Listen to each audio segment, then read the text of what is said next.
大家好，我是夏妈。今天中午做了老姜盐水鸡，步骤很简单，味道又还不错，发出来和你们分享一下。今天早上去菜市场买的这种新鲜的1年左右的应该是老母鸡了，如果是家里面的那种我就不太知道了哈。就开水入锅，我提前已经给它清洗干净了的，多放一点生姜，2根大葱，肚子里面也塞了1块，就刚好没过水，放了大概3-4勺的食用盐，再来一点白胡椒粒，拍碎一下，盖上盖子，小火煮了大概有35分钟。趁煮鸡的过程中，我们来备菜哈，合理利用一下时间。这是上次做蒸菜随手放在这个里面的芥菜，烫过水的，它自己发酵成酸菜了。今天搭配那个鸡杂跟一点青红辣椒炒着吃，还切了一点丝瓜。我看时间还没到哈，就做一个凉拌菜。黄瓜皮蛋加点蒜末啊、生抽、香醋，再来一点剁辣椒、香油，简简单单。你也可以淋上辣椒红油，这样的话呢，你可以放到冰箱去冰镇一下。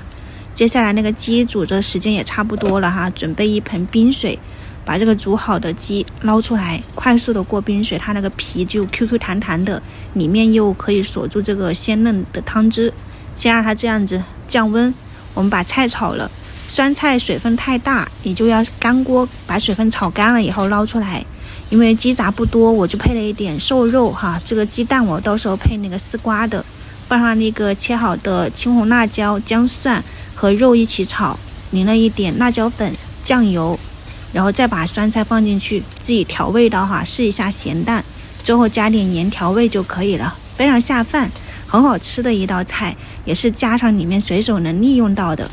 这也是刚刚老母鸡里面的一个鸡蛋，蛋壳很薄，放到油锅里面煎一煎。这个油我是放了一点猪油在里面的，煎到定型，撒一点蒜末，再把切好的丝瓜放进去，翻炒均匀。炒软了以后，淋一点刚刚煮鸡的那个鸡汤，里面有一点盐分了，再试一下，觉得可以的就可以出锅了。我撒了一点葱花，非常鲜香的丝瓜鸡蛋汤。鸡肉冰镇过后，把水分沥干。我刚刚抹的是香油哈，看起来油亮亮的，食欲就增加。你给它剁开看一下里面，35分钟这个鸡是熟了的，但它不是软烂的口感啊。盐水鸡吃的就是那一口嚼劲，皮脆脆的，里面的肉质是很弹很鲜的。你看一下这个汤汁，真的挺好吃的。而且老鸡它剁起来是很容易的，不会说剁的到处都是。